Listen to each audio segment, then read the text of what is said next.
Next, what are your thoughts on the new DC miniseries coming out January? Raven, Swamp Thing, Metal Man. Okay, I heard about this. And first off, why is Swamp Thing getting a miniseries? I do remember that, I forgot who said it. I think it's Danny DeVito, the co-publisher of DC Comics or whatever the hell he is in that business. But he mentioned that the miniseries, or at least the purpose of this, is to reintroduce these characters to a new audience. Now, why would you want to introduce or reintroduce Swamp Thing if he just recently got his series canceled? And mind you, this series went for about 40 issues and about 3 annuals. That's a lot. That's a lot of runtime. And if you divide 40 into 12 months, plus the 3 annuals, by the way, into 12 months, because each issue comes out per month, that's about almost 3 to 4 years that this series have been out. Which, now that I think about it, that can't be. No, that can't be. Because the New 52 hasn't been out that long. Like, I mean, it has been like 2 or 3 years. No, it's been 3 years, I believe. So I believe the 40 issue ran for about 3 years, plus the 3 annuals. So why do we need to reintroduce him? I mean, Metal Man, I can understand. That makes sense, because these are new characters. Or old characters being reintroduced, or we haven't seen before yet. That's understandable. Raven, I'm a bit confused, because we have Teen Titans, the comic book series. We also have Teen Titans Go, the comic book series, which is supposed to be the comic adaptation of Teen Titans Go, the show. And then we have Teen Titans Go, the TV show. Why do we need this? I don't understand the motive here. There's also Poison Ivy, which you didn't mention here. There's also Katana, which, again, both of these females were associated with the Birds of Prey that got canceled a couple of months ago, or I think last year. Why do we need to reintroduce these people again? I don't understand the concept of the miniseries. All I gotta say is, Swamp Thing, I'm not interested in it because I haven't read Swamp Thing since the whole ordeal with Animal Man and the whole Rot World bullshit. Metal Man, I am interested because I want to see more about them. I find them a bit interesting and all that other stuff. Raven, I'm not entirely sure because, if I remember correctly, even though the miniseries is going to be written by Marv Wolfman, the creator of Raven, he mentioned that something about how the fans react upon seeing Raven from Teen Titans Go, and how many people cosplay as her and respect her and relate to her, all that other stuff. So I'm going to have to assume that the Raven that we're going to see in the miniseries is the Raven that's supposed to be influence or representative of the Raven from Teen Titans Go, the TV show. This is not representing Raven from the comic. And if that's the case, then I really have no care for it. It is what it is. Next question is, how do you like Battle World and Secret World so far? Okay, so I read a lot about Battle World, not Secret Wars. In fact, I think I've only read 4 issues, so I'm not entirely up to date with it. Battle World is awesome. It is. I highly recommend you guys read it. As for Secret Worlds, is also awesome, and if you have to ask me what is better, Secret Worlds or Convergence, Secret Worlds, hands down, even though they couldn't come up with an original title, hands down is better than Convergence. That's all I gotta say. Next question. What independent comic or book would you like to see an adaptation into either a TV series or a film? Okay, so these are singular. You only mention independent comic or book, so just one. If that's the case, there's only one comic that I can think of that I really would like for them to make a TV series. And since it's not about DC Comics or Marvel, it's a comic from Image Comics called Morning Glories. I highly recommend anybody who is either a fan of Lost, fan of non-linear storytelling, or fan of stories that take place in high school, which is 90% of anime now that I think about it. But anyway, if you're a fan of those 3, I highly recommend you Give that series a shot. It is pure awesome. It's hard for me to describe what's it about because, again, it's a non-linear storyline. It's kind of conjointed, but the fact that they were able to do it so well is what I like most about it. But yeah, I feel like Morning Glories would be so amazing if it was a TV series, which is funny because I heard that they were going to do it, but they're in talks with a network and they haven't mentioned anything about it yet, or at least the network. That's what I'm talking about. The writer of the series talked to a network, and the network hasn't mentioned anything back to the writers, so we don't know yet. But if they give the go, then I can't wait to see it. Oh man, it's gonna be awesome. That or one more, but you only mentioned one comic. No, who cares? I want to say one more. This one, it's from IDW. It's a pretty old series, and it started off with a series of short stories, which all are connected as one storyline, and it's called Lock and Key. It's written by Joe Hill, I think. Is it Joe Hill? Yeah, it's Joe Hill. And apparently a lot of people consider it one of the most greatest horror comics of all time, which I strongly disagree because it's not horror. But the concept with the keys and everything, it is just awesome. If you want to read Lock and Key, I highly recommend it. If you're curious about it, please just search up the website, look for information about it. It is pure awesomeness, just like Morning Glories. Except the only thing I would say that's superior than Morning Glories is that this one is not a non-linear storyline. So you can get into the story pretty easier than Morning Glories. That's all I'm going to say. Next question. What is your favorite color? Green. Next is, if Nightwing and Raven were together in a relationship, oh god, what would be your thoughts about the couple? I noticed the face that you put. Okay, so, to be fair, to be incredibly fair, because I'll probably kill myself, if they are getting along well, then I'm just gonna be happy for them, because I can see that they're doing well. I feel like an asshole if I say just because a character is not going out with another character, I don't even know where the fuck I'm going with this. I just lost my train of thought.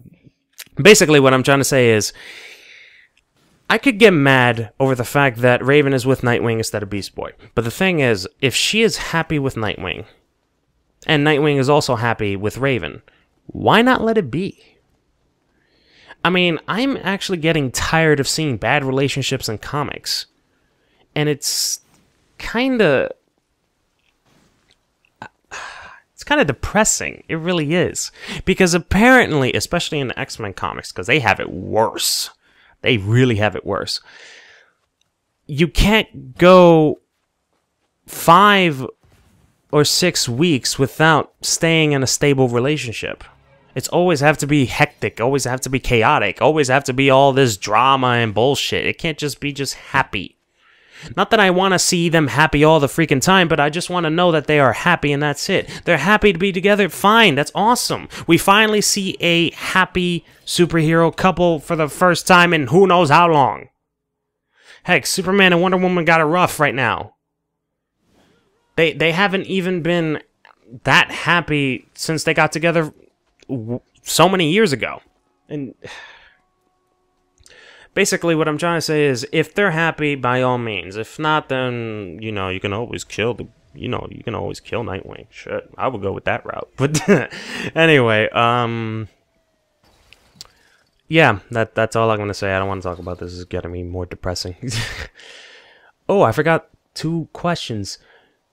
What was it? I can't even see it that correctly. Oh, which non-Disney owned Marvel film, X-Men, Fantastic Four, would you want to see go to the Marvel Cinematic Universe, and how would you introduce them? Origins, plot, etc. That's hard, because if I say X-Men, I don't want to see X-Men versus, or Avengers versus X-Men. No. I would like to see Fantastic Four.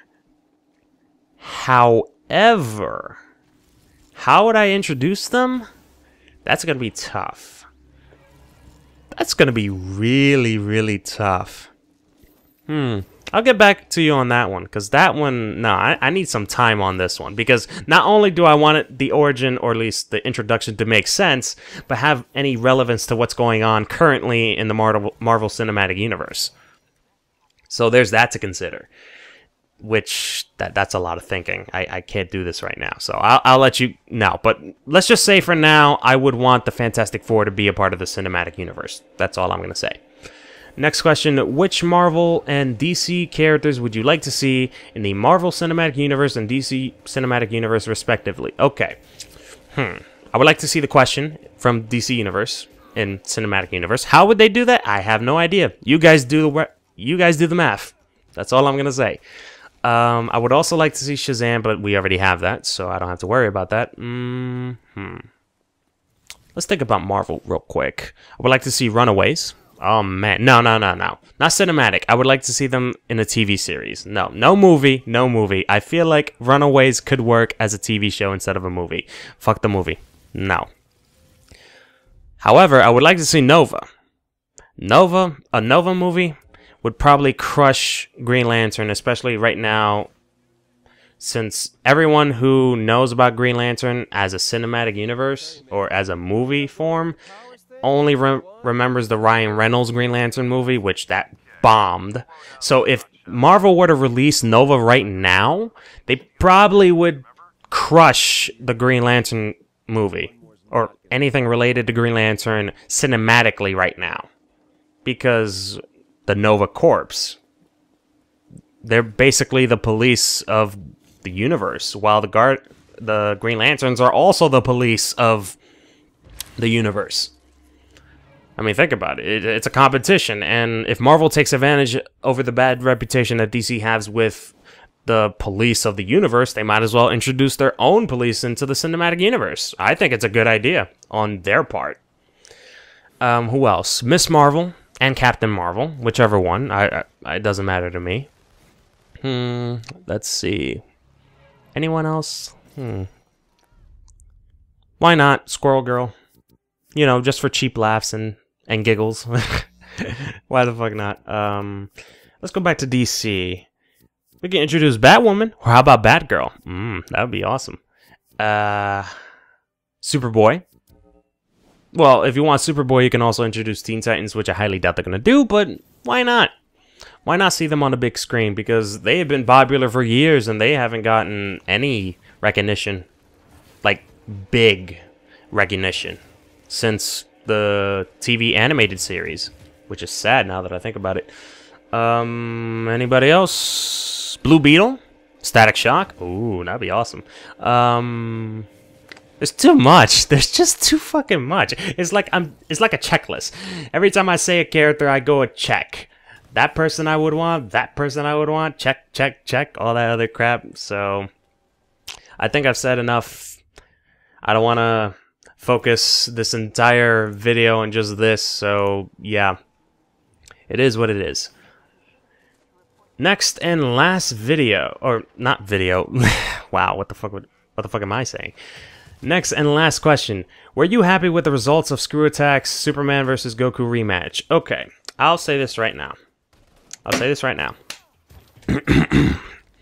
Last time I'm gonna address this. It is obvious who is going to win. The fact that people... Let's even ignore that, actually. Let's ignore that. The fact that people are relying on these guys so heavily, to the point where anything that they say, stat-wise, combat-wise, anything, people believe them in a heartbeat. Just stop. Just stop. Why am I saying this? Because it doesn't matter. Every single fight scene that you've seen in fiction does not matter. You know why? Because the person who is orchestrating this fight, the writer, is the one who decides who wins. Whether if it's a draw, if it's a kill, or if it's a defeat. Whether if it's the left side who wins or the right side. That writer is the one who dictates who wins this outcome of a fight. In this case, you're watching Screw Attack's interpretation of Superman versus Goku. Is that any different than anybody else's interpretation? Yes, they got stats, but to be honest with you, these stats change so much that stats don't even matter anymore. Goku just recently got Super Saiyan God. How much power does he have right now? You can predict a stat, but I'm pretty sure it's not going to be accurate. Superman, he has no limits, like what the video mentioned and his reasoning for winning. He has no limits. Goku has limits. Back to Superman, he has no limits, so therefore there is no stat to dictate what he is. You can only just pick and choose a specific stat that was shown in a specific comic or TV show or anything. And you know why? Because in those shows or in those comics, they had a dumb hidden down because he's ridiculously powerful. At the end of the day, this match does not matter. I've said what I gotta say. That's it. That's it. I don't need to repeat myself. So, to answer your question, since you said, am I happy? I am happy that they're finally ending this, as in they're not gonna do any more of this. You know, Superman versus Goku, which I'm freaking happy they're gonna stop doing this, because this is just ridiculous. This really is. The fact that Superman win, it's understandable because, again, a guy with no limits goes against a guy with limits. No brainer here. However, the video that they showed, you know, the whole fight scene and everything, when Goku, as Super Saiyan God, mind you, did a Kamehameha to Superman, the fact that Superman was slowly walking to him as if it wasn't even doing anything to him, that was bullshit. That was incredibly bullshit. Because do you understand how much power that Kamehameha has? Especially when he's in Super Saiyan God mode during that time. I mean, I would have accepted, you know, Superman being slowly pushed back, but then he tries to power it through by walking forward and, you know, putting his arms up so he can push back the Kamehameha and shit. I would have understood that. That I would have no problem. But the fact that it didn't even faze him and he's just slowly walking towards Goku as if it was nothing, that was utter bullshit. But then again, I don't even have to take it seriously because, like I said before, this is Screw Attack's interpretation of this fight. At the end of the day, this does not matter. And I got another reason why. Just now, I thought about it. I got another reason why this match doesn't matter. Because even if both of them were to just see each other, they're not going to be that dumb enough to fight to the point where Earth is destroyed. Remember in that video? In Screw Attack's video, anybody who saw it, when they started fighting, one of the first things that happens is Earth is broken to pieces. I am pretty sure both of them will never allow that to happen. I'm pretty sure that's never going to happen. On top of that, they're probably going to wonder, why are they fighting? Another reason, they're not going to fight to the death. And that's what Screw Attack is basing this on. A fight to the death. They're not going to fight to the death. You know why? Because Goku is going to see Superman as a potential opponent for him to overcome. And Superman is not a bad person. He's not. I mean, yeah, he's a psychopath that killed so many people in Man of Steel, but that's just Man of Steel Superman. We're talking about Superman that they used in this video. That Superman is not a bad guy. And Goku doesn't deliberately go after people who are good. I mean, yeah, he challenges them into a fight, but he doesn't go into a death battle with a person who's done good as well. It doesn't make sense. This fight itself doesn't make sense. So anybody who is complaining about what happened in this video, or whether you think Superman is going to win or Goku's going to win, who cares? At the end of the day, you're just a comic book equivalent of a weeaboo. And if you know what a weeaboo, or if you don't know what a weeaboo is, search it up. It's a word that you don't want to be associated with. You really don't. Even though I have weeaboo moments, but that's something else. Who cares? So yeah, that's all I gotta say. Those are my thoughts. I hope I answered your question. I'm not mad. If you think I'm mad, no, I'm really not that mad. I just get tired of trying to repeat the same thing, especially with this idiotic fanboy nonsense is the same with Superman versus Batman. I just, no. Just no. We all know. Kryptonite equal win for Batman. No kryptonite equal win for Superman. Easy as pie. There's no ifs, ands, or buts about it. There really isn't. So, hope I answered your questions. So that's pretty much it. God damn it. This is an hour and 20-something minutes. Holy shit, I've spent way too much time on this. Anyway, I hope I answered everyone's questions, and I'll see you guys in the next video that I post. Peace out, and have a nice day.